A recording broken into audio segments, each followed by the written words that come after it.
Hello and welcome. Today I'll show you my full and edited Silksong tools only run.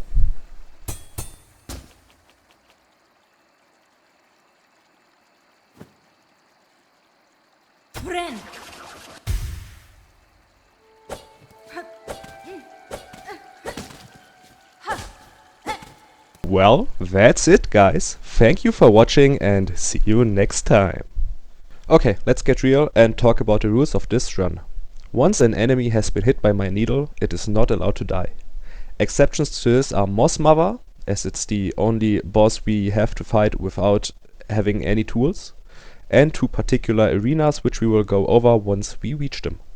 That means, essentially, we are allowed to hit enemies with our needle as long as they do not die. This is mainly to farm silk before encounters or during parkour to heal myself, since tools do not generate silk on their own. Our next rule is that once we reach our farming spots for either rosaries or shards, we will cheat in the max amount of shards or shard bundles if we have already reached a point where we can buy them. Reason for this being that otherwise 80 or 90% of this run would consist of only farming rosaries to buy shards, since the economy, especially for late game tools, it's really expensive. Moss Grotto is still done normally, with the exception of us not killing any enemies, since we don't have any tools yet.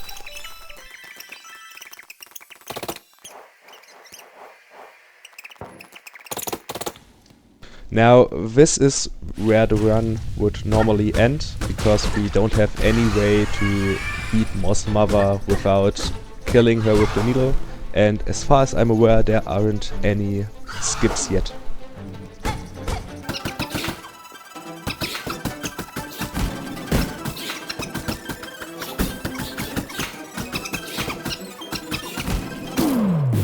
But from here on out, we won't kill any more enemies with our needle. At least until the start of Act 3, where we are forced to use the needle at least once more.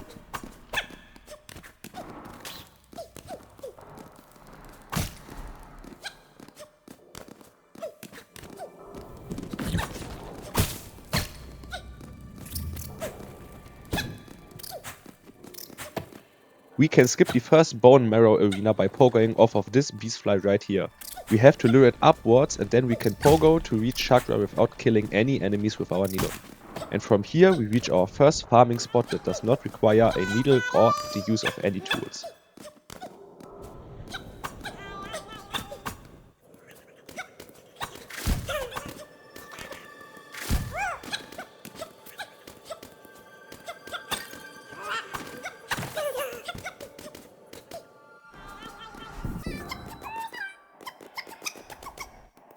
This whole run will net us a total of 5 rosaries out of 500 we need for the simple key and bone bottom, and it's just as tedious as it looks. Now, full disclosure, I didn't actually do this 100 times. I used a mod to give me the remaining rosaries. The important part for me here is that technically it's possible for us to infinitely farm rosaries and shards without using our needle, so it's fair game as far as I'm concerned. Now our next objective is to get Claw first, without anything else. So we need to skip into Shellwood. We can accomplish this by going through the Wormways and performing a couple of pretty hard jumps.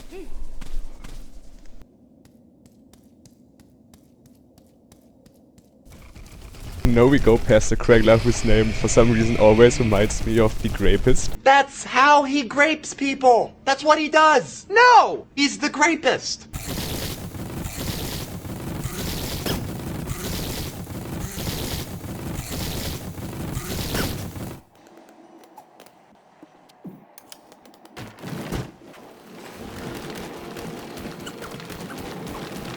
Now at the end of this tunnel we're going to have to kill ourselves.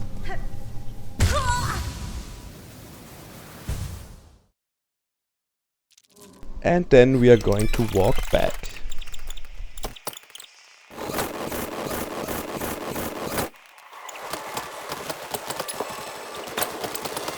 Now at the end of the corridor we are going to use our cocoon to perform a very tricky pogo jump into a heel to grab the ledge. And then we just continue on as normal.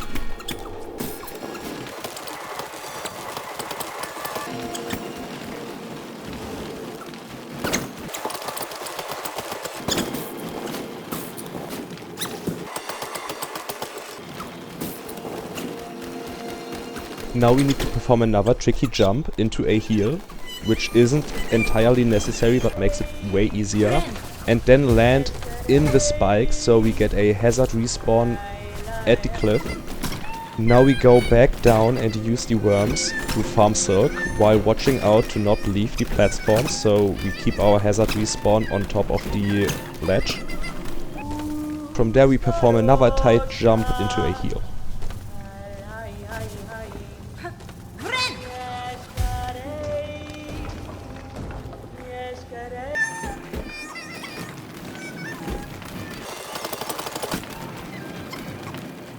Now we are almost into Shellwood with only the most basic platforming left for us to perform.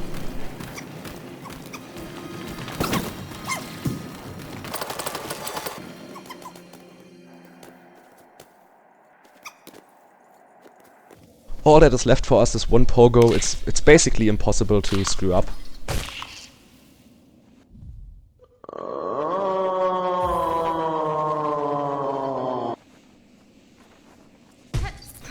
Now that we're into Shellwood, we are going to regret not having saved up 60 extra rosaries for this bench.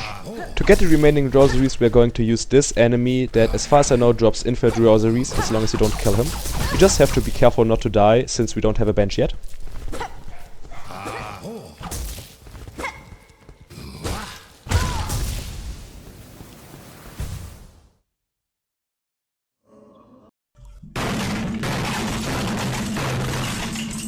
So now after doing the Wormway skip a third time, we can finally unlock the bench and go on to the next skip. Now to get Claw without any upgrades, we first need to lure this flower enemy to us with our taunt, pogo up, grab the ledge, and then once we're up top we're gonna die on the other flower enemy to spawn another cocoon.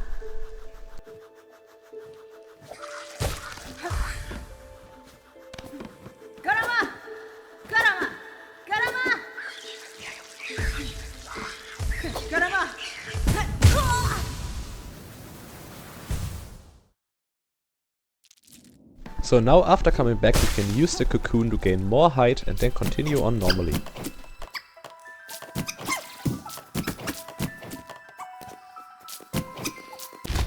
Now we want to use a ledge grab to skip the long boy and then use your taunt to lure the flower towards you for a pogo. Now it's important that you kept your heal, otherwise farm it up on this enemy right there.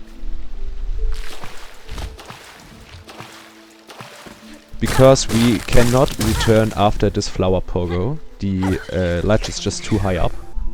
Now you need to jump up, and right at the peak of your jump you're gonna want to heal.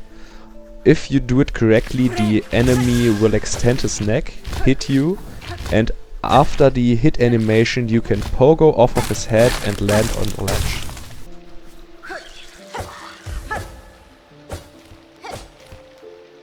And by the way, I am 100% certain Team Cherry was aware of this route. There are way too many convenient cocoon placements at just the right spots to reach this without any movement abilities. I am onto you.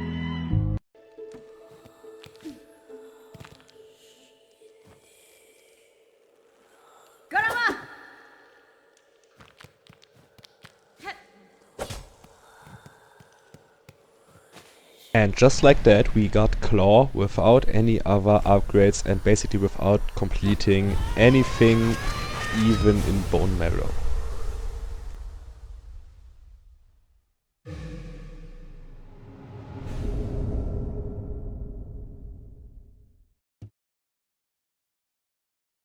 Now we are going on a little collection spree by getting all the 6 polyps for the poison tool as well as our first rare tool, the long pin.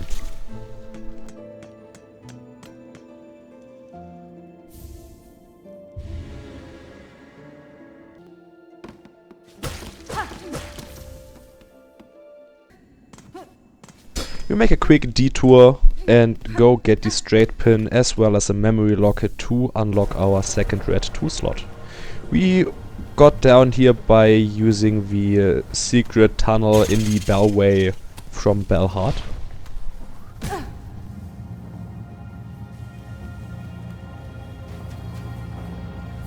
Now for one of the polyps we need to kill ourselves again to create another cocoon, because there's no way we can make this jump without any dash or enemies.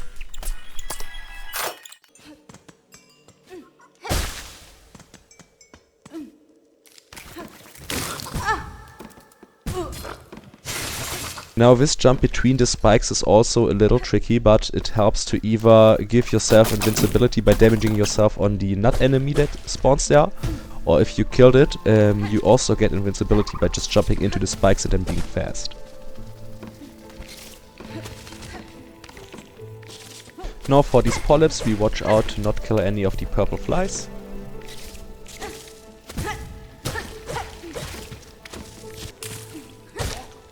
You can use this enemy to jump up or just go around and come from above. Now we get the polyp pouch, a blue tool that applies poison to all our tools. The poison does 2 ticks of damage, either between 1 or 2 points of damage per tick, depending on how many crafting kits you have, which doesn't sound like a lot, but is immense, and especially in the early game, almost up to doubles our possible damage output. Now make a quick detour into Greymoor as well as Sinner's Road to meet Lace there and subsequently skip Lace 1 in the Deep Docks.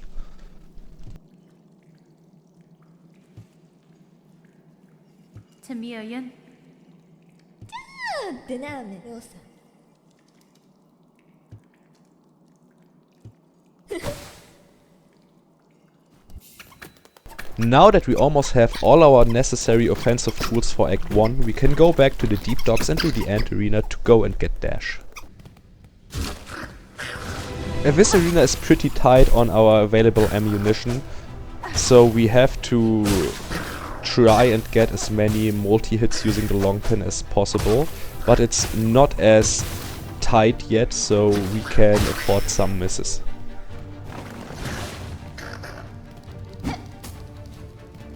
Now with the little red ants we can also see one of the most annoying mechanics against us.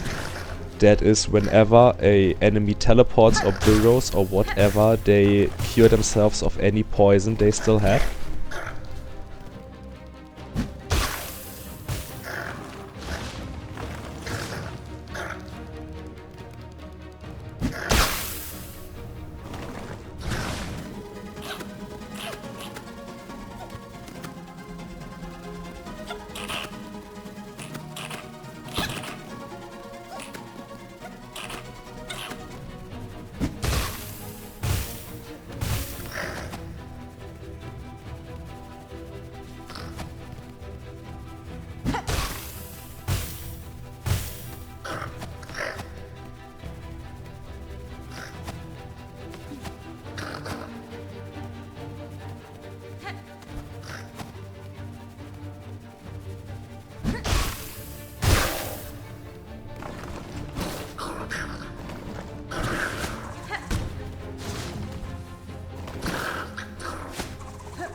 So now with 2 kunais remaining we can go and get Dash, which pretty much opens up the rest of Act 1.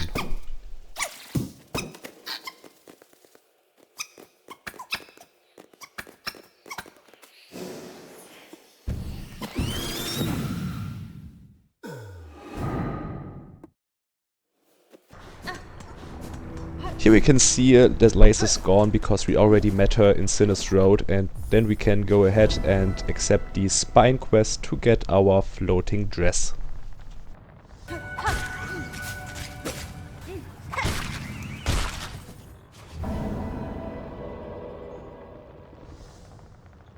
Now that we can float, we need to skip the 4th chorus because we don't have nearly enough damage to kill it yet. So we use a speedrun tactic to skip past him. We jump from his platform, heal in mid-air until the camera tilts back to us. Then we float and dash towards the platform, which will then hazard respawn us on the platform if we did everything correct. And meet Mord and buy his tool pouch, which will let us hold 25% more tools, so essentially 25% more damage.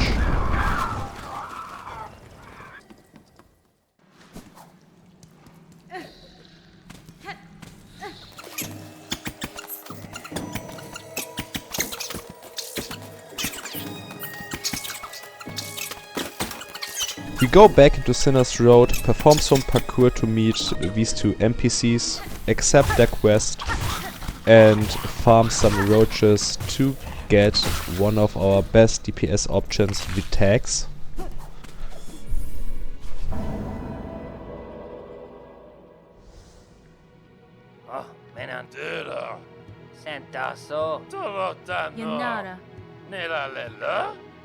With our newly gained Tacks, or pretty much caltrops, we can now go back and do the Forge Daughter arena to get our first crafting kit, which again will be another 25% damage increase.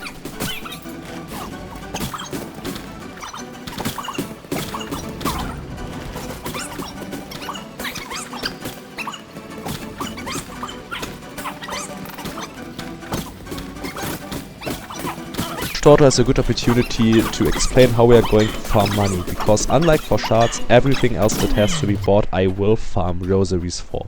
The usual strat until we get into a citadel will be to bench at halfway home and then terrorize these 3 poor pilgrims over and over again.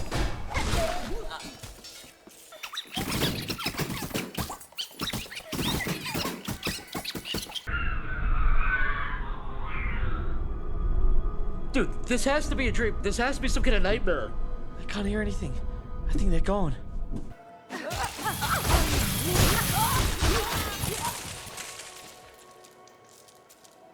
Fortunately, morals don't seem to be such a big thing in Pharloom, and neither Forge Daughter nor anyone else really cares how you got your rosaries, so tough luck.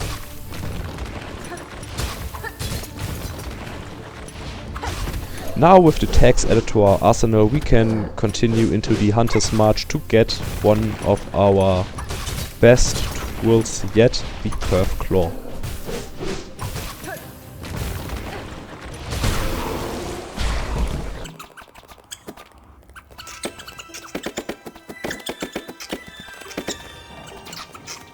Now I'm not exaggerating when I say this was easily the hardest part of the whole challenge. We barely do any damage, we have one hell of a run back, we have only 5 masts and 1 heal through our cocoon. We have to constantly juggle 2 enemies around to get multi-hits on the long term because we barely have any ammo at this point and no Architect's Crest to reload. And we have to spread out any tags we lay on the ground as much as we can, either through our nail or through dashing, so we can pad out as much of the poison damage as possible. In general, a regular early game tactic of ours will be to pad out our poison damage as much as possible. For tags, you throw out 5 tags at a time. Each tag can be walked on by an enemy twice and does 2 damage right now. So all 5 tags do a combined damage of 20. But if theoretically you could get an enemy to walk on each tag twice, you would deal a total of 40 damage, so basically doubling it. Because you would deal 2 damage through the tag itself and 2 damage through the poison stacks. So Of course, it's impossible to get an enemy to walk into 10 separate attacks while also waiting out each poison stack in between. But we can do our best to pad it out as much as possible by, for example, hitting the attacks with our nail and like spacing them on the floor.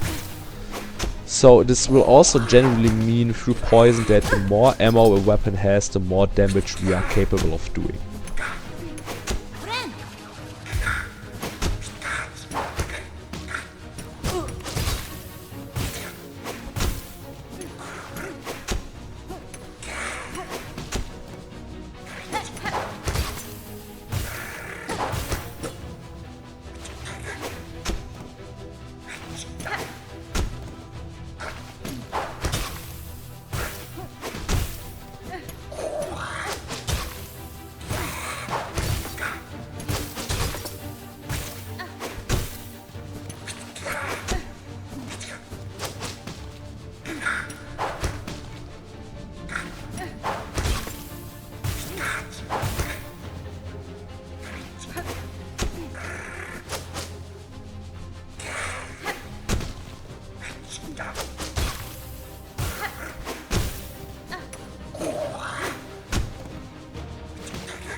Da, finestra.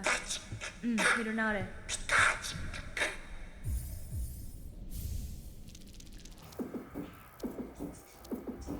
So now after finally getting Curved Claw, we can go and fight Beast.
After having reached our Greymoor farming spot, I gave myself 100 beast shards and shard bundles to actually be able to try and beat the arenas as well as the bosses. So next up we have Widow. So Widow only has 360 HP, so this is pretty much the only reason we are able to kill her right now. Like, last judge has 720, so double the HP that Widow has. So he's going to be a whole different beast. So there isn't anything too noteworthy about Widow. I brought the kunais instead of the Tacks because I believe the spikes she can silent destroy my Tacks. I've never really tested it, I just assumed it. And we're just trying to get as many multi-hits with the Curvesickle as possible, which will be a theme for the remaining Act 1 enemies.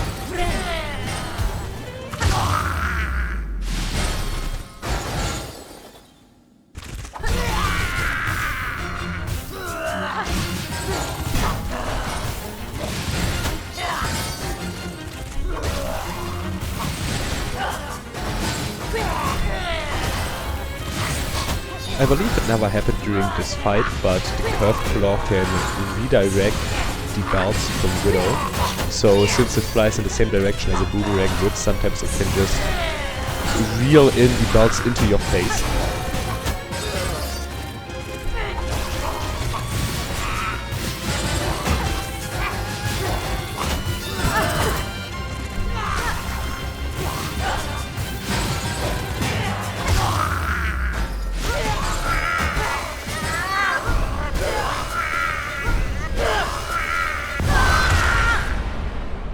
Now that we are done with Widow, we are heading straight into our first roadblock, this being either Last Judge or Phantom, both being pretty annoying.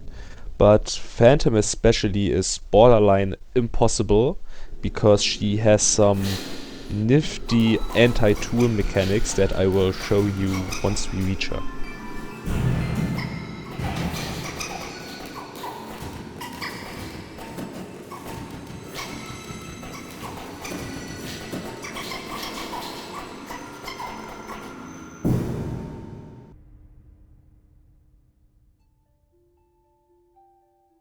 I kept this cutscene because I like it.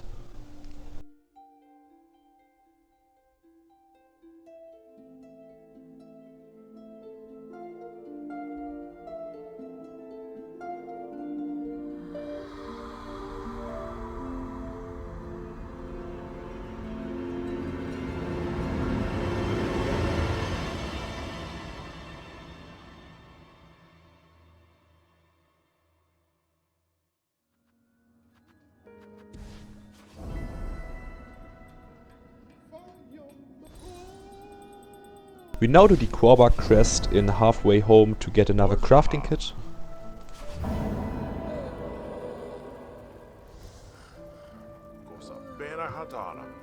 Benny Frank. Complete Lodi's kunai challenge to get another tool pouch.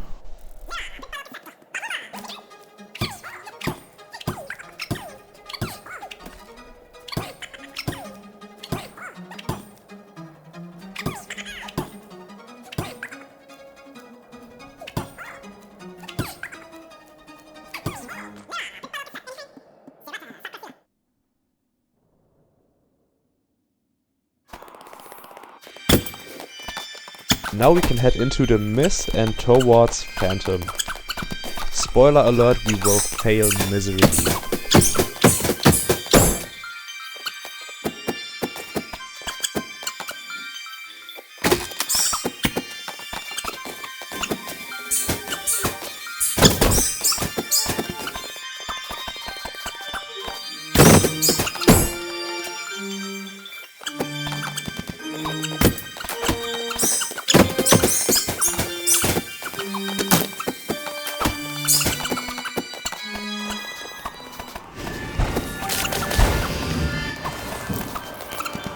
Now I tried pretty much every tool combo I had. Kunai and Curve Claw, Curve Claw and Tacks,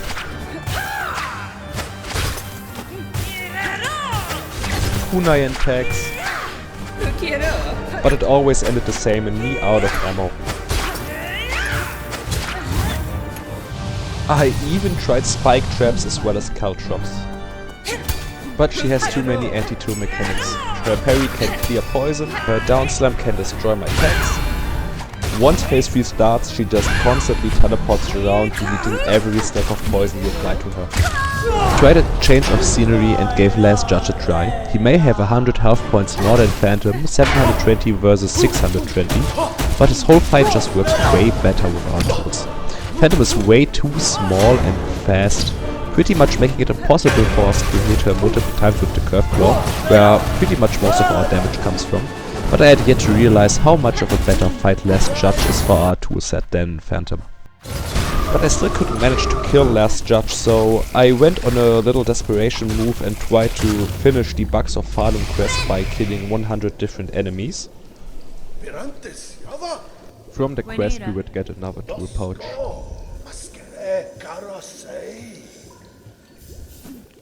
So gave of course a try for the Hunter's Journal, but that went nowhere.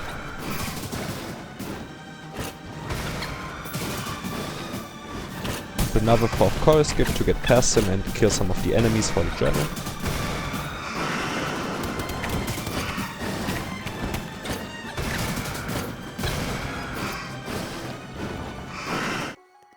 I tried Sister Splinter as well, but failed miserably as well.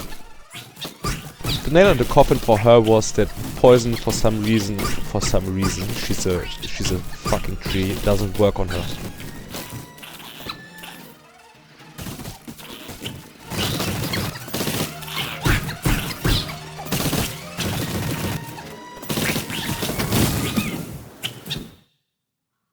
Actually got up to 92 out of 100.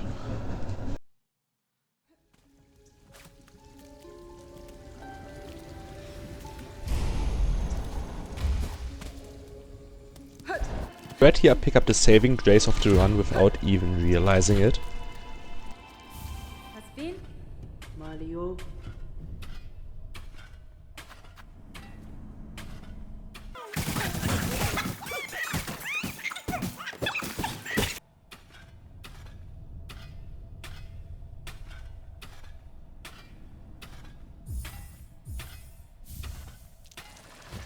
So now comes a huge bummer, because apparently the Jailer Wardenfly does not respawn after you kill it, and I killed it for the journal.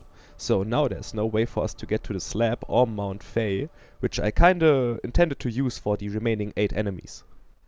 Pretty much out of other options, I went back and gave Phantom another try.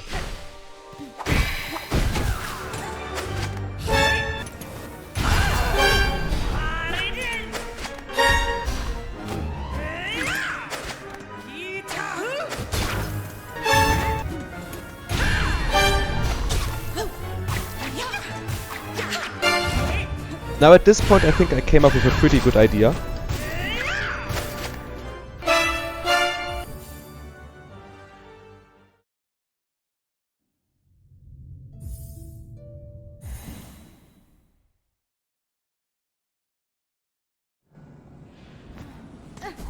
We'll just leave for now and then just never come back. Now earlier I mentioned the Forge Gun is our saving grace. That is because it deals 11 damage plus 4 through the poison. With its 22 ammo, those are guaranteed 330 damage. Something like the Tacks is just too unreliable, and the Kunais have too low of a base damage and much less ammo than the Forge Gun. That means our other weapon has to deal at least 390 damage. The Curve Claw currently deals 6 damage per hit, plus 4 damage through poison after the last hit. And I think occasionally the poison ticks in between the Curve Claw hits. Because of the last judge's huge physique and his tendency to jump in the same trajectory as our Curve Claw, it makes him the perfect opponent for our current set of weapons, especially the Curve Claw. If we time our throw correctly, we can get up to 5 hits, and if he decides to jump together with our Curve Claw, it goes up to 7 possible hits. I used the mod to see the HP bars, and the best damage I managed to get from a single Curve Claw was 50. Since his moveset is easier during the first phase and there's no fire on the ground, we will use our Curve Claw first and really try to maximize our hits during the first phase. To do the required 390 damage, we need to hit an average of 32.5 damage per Curve Claw throw. This was the hardest part in this challenge bar none, except maybe the end arena to even get the Curve Claw. We basically have to hit 12 almost perfect Curve Claws and or hope this last judge jumps into the path of our Curve Claw. I even got so tilted during my tries that I just went and left my PC for about 7 hours, with Hornet just sitting on a bench. Maybe I can make an ASMR video out of Hornet just sitting there and Sherma breathing. And now enjoy my final fight against last judge.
Now that we have reached Act 2, the only thing standing between us and the Architect's Crest are the Cogwork Dancers, so we do a little preparation and move straight on to them.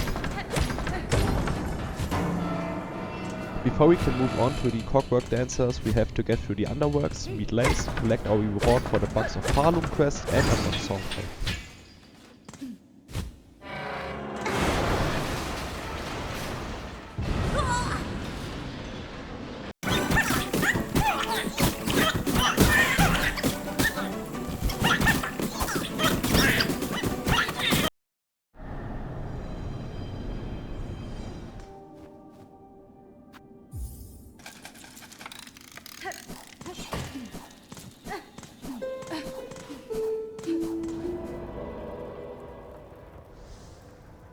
Ushumula, Nesvir, Umomonu, Uramu.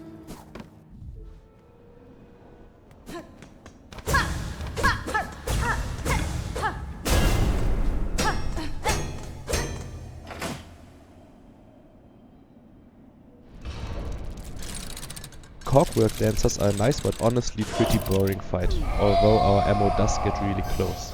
We can stand in one of the corners for the whole fight and occasionally jump while just waiting for the spinning move to guarantee multiple curve claw hits. And that's exactly what we do.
So at the end he actually had like 11 health left, so that kinda sucked.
We go get Clawline and then we can finally meet the 12th Architect.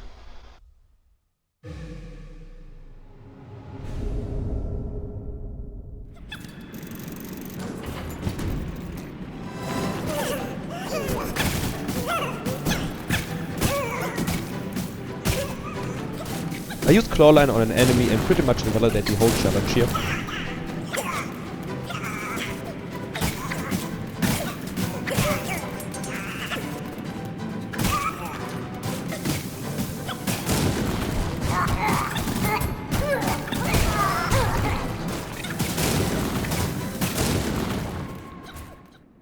I only bought the crafting kit and then went for Mount Fate to get the double jump because at this point we didn't have enough craft metals to buy anything from the 12th Architect.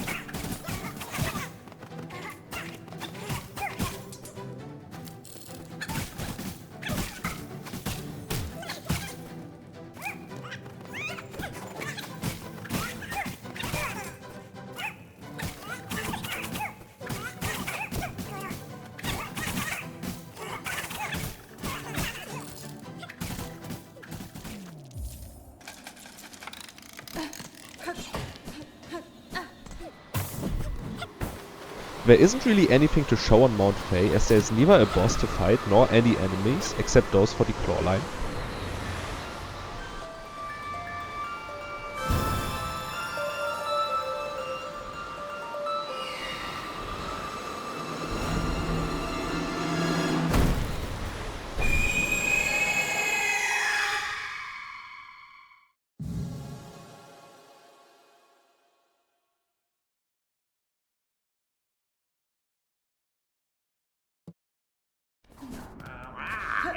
We meet Grindel and buy our final crafting kit.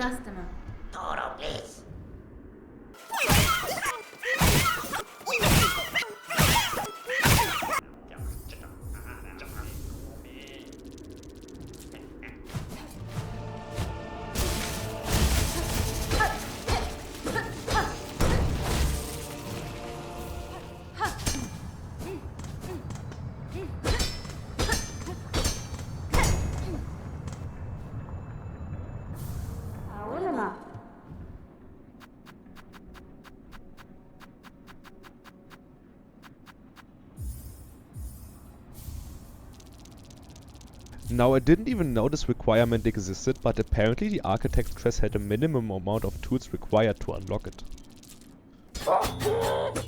So next I went and collected some useful tools and also had a pretty nerve-wracking fight with the Father of the Flame.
The Delver's drill I just picked up actually has the highest damage out of all the tools in the game, with a staggering 98 damage if you hit all 7 instances. Sadly there aren't a lot of bosses you can really use it on to its full potential, but we will see it in action, at least at the end of Act 2.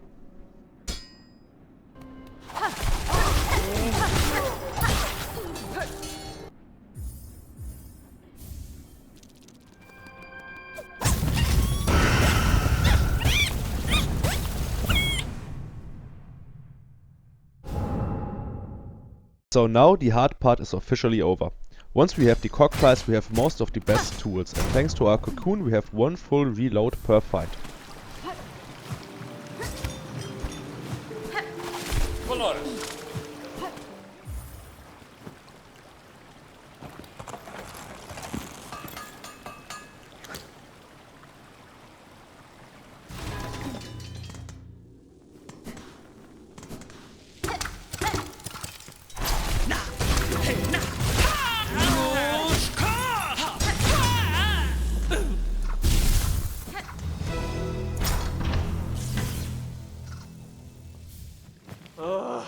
We collect Vogue for the flea maps and then we go and unlock the Sands of Karak shortcut for Mountain.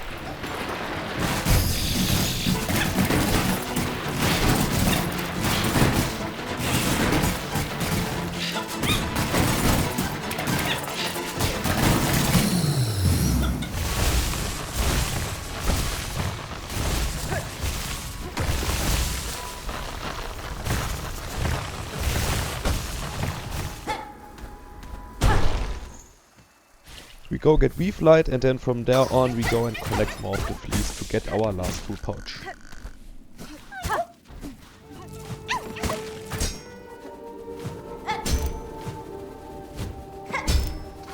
But before actually finishing the fleas, for some reason I went ahead and got all the remaining melodies for the end of Act 2. From now on you will often see me use the circular sawtooth to deal damage via our jumps. This is one of the few tools that don't deplete on use and deal damage.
I love how Hornet just looks over her shoulder like, are you done?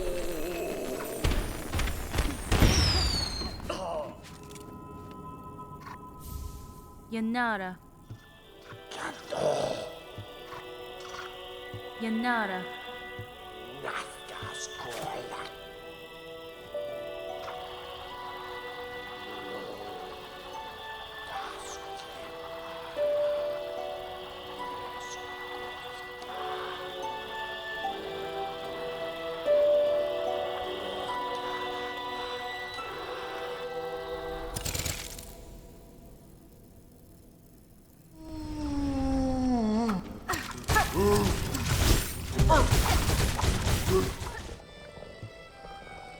Barishkava Hironare. Paravost Ushgarmitri Garmitri Barishkava Simandore. We get the Druid's Eye for a very useful combo in Act 3. Endome.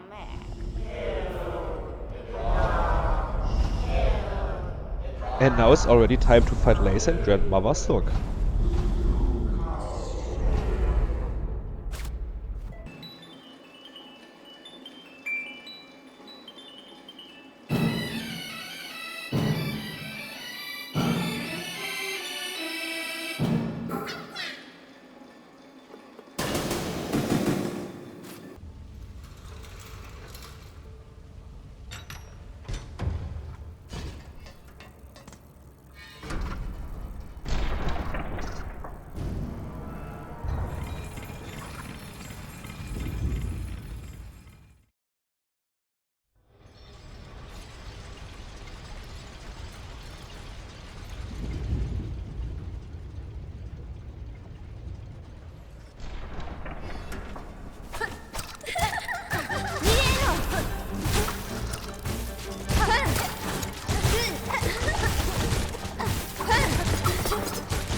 That we have beaten the base game of Silksong with only tools, with the exception of the first Bone Marrow Arena and Moss Mother. But there's a whole nother act for us to go through.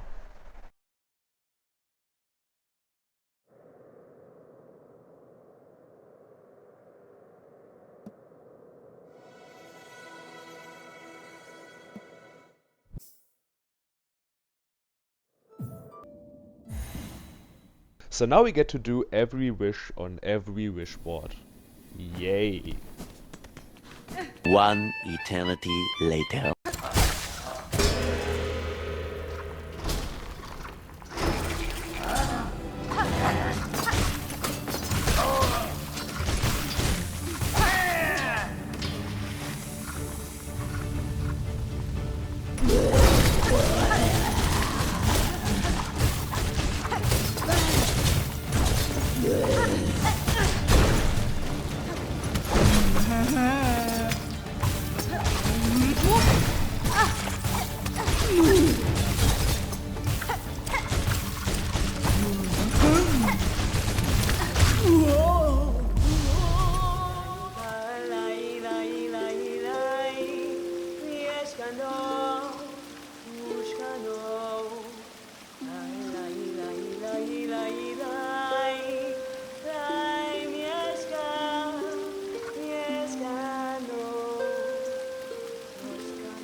So much later that the old narrator got tired of waiting and they had to hire a new one.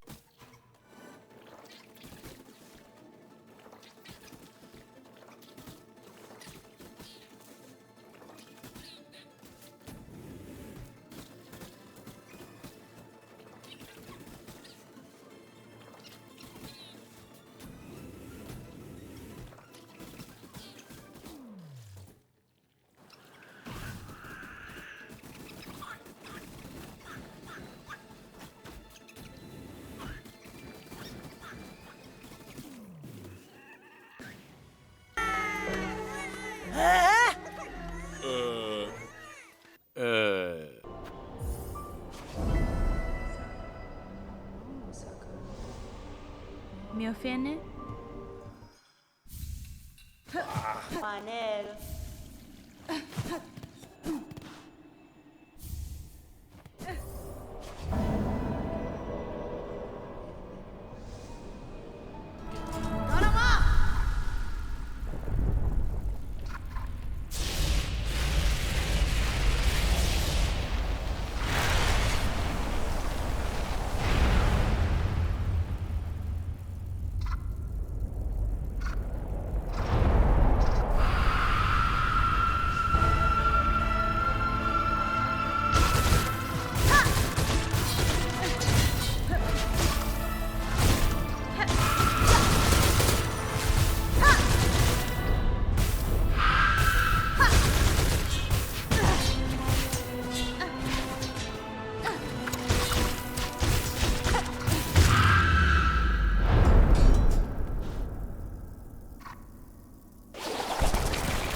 And with that we have reached Act 3 and the second and final forced usage of the nail, besides Moss Mother. For some reason at the start of Act 3 you are forced onto a empty Hunter's Crest with no access to a bench until after you beat this arena in your way.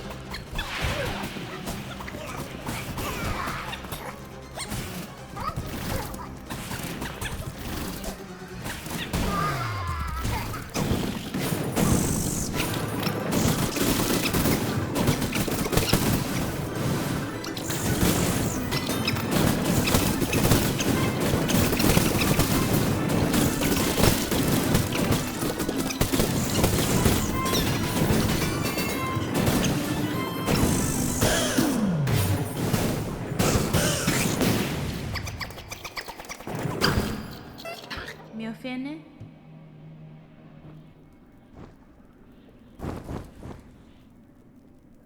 Oh, sauber. We go and upgrade one of our best weapons to an even better weapon.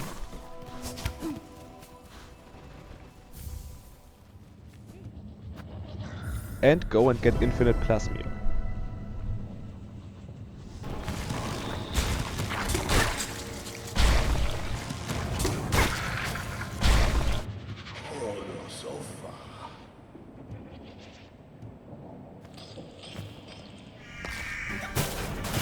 I tried the bowlers for a change, but they are just too random for my taste, but they do some good damage.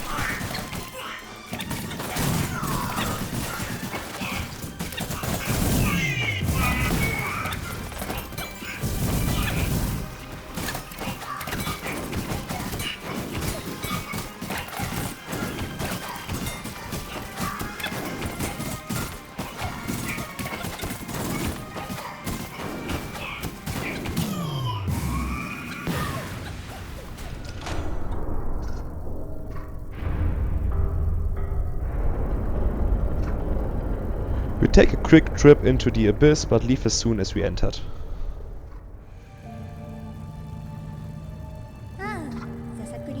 Yonara.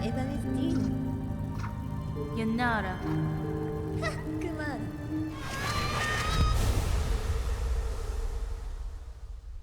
We got our inverted crystal dash and now we can go and get out of here.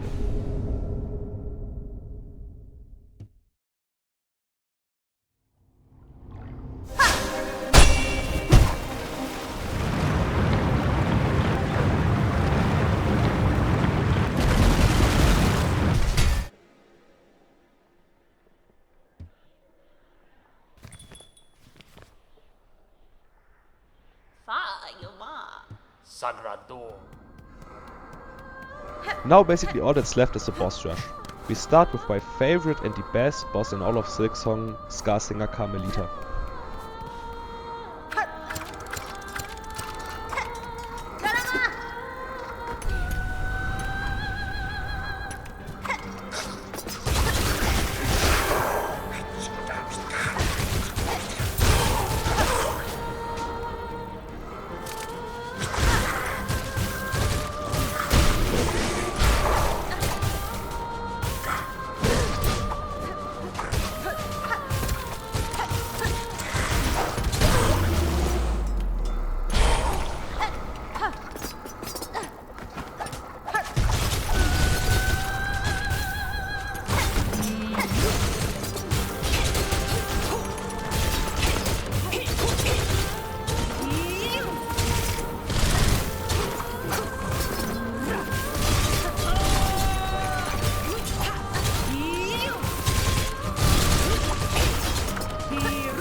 So next up were Seth and Nyleth, and Seth was actually way more annoying than I thought he would be.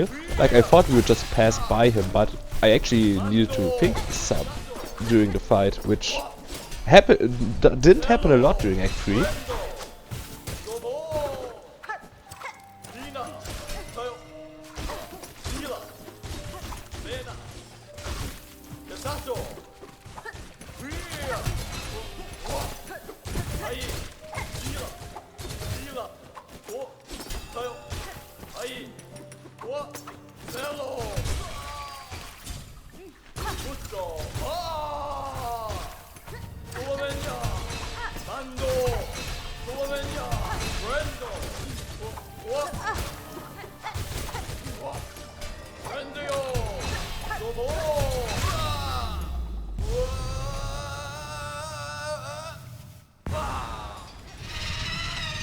I really did myself a disservice by not taking the drill to fight Nyleth. Like, it would have been the perfect weapon against her, but it still was an easy fight. But not being able to pogo on her during the fight did make it harder than I had anticipated.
So, for Coral Tower we use one of the most interesting but also most tedious strategies. We have nowhere near enough ammo to clear the whole tower if we just use the one reload we can bring with us. The solution to this problem is Plasmium and the Druid's Eye. By having 9 Plasmium masks we can get an affliction that turns all of our masks into regenerating Plasmium masks. Now every time we get damaged, the masks slowly heal themselves. And through the Druid's Eye tool, we get Silk every time we get damage.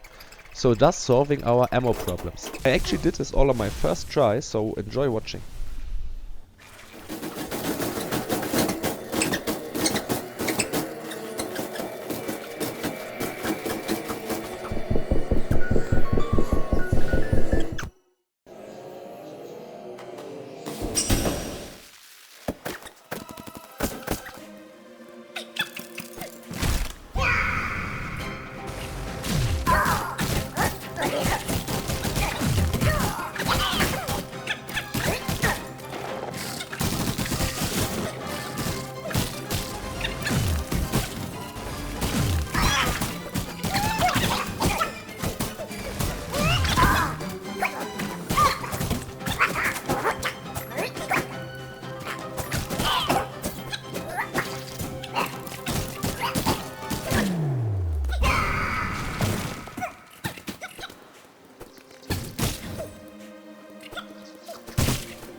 When we get down to a single sword guy, I use the opportunity to farm up our Silk to get another reload.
So, since we're out of shards, we actually have to leave the tower at least once, so we can refill.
We have one last talk with Fleas before diving down into the final fight of this run. Mi offende?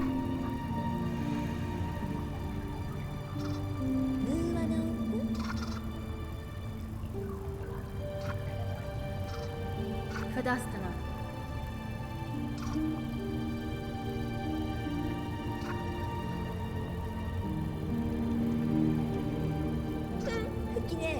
Benny Frank.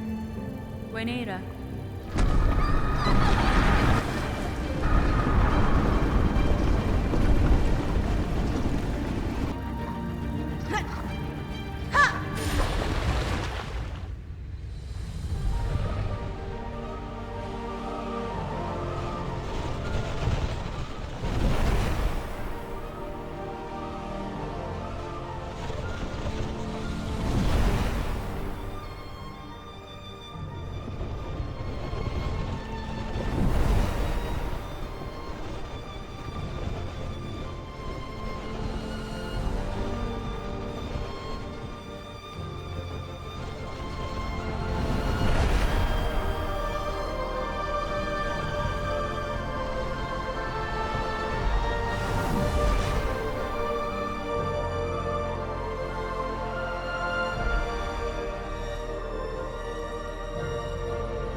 Thank you very much for watching. I really enjoyed doing the run and coming up with my own little routes. I always enjoyed watching challenge runs, and it's cool to have done one myself, especially something that is technically world's first, even though it's not that special on such a random run on a game that came out like 3 weeks ago. But it's still cool to have done it. I want to give a huge thank you to the YouTube channel Ipsens Adventure. I actually finished the run with 4 arenas and 3 bosses required with the needle. But then I saw a spawn bottom to Sherwood skip video, and I came up with this route to get down to 1 boss and 2 arenas, and I actually don't think you could get any lower without using major glitches. But we'll see. I think it would be cool to see someone actually get lower than this.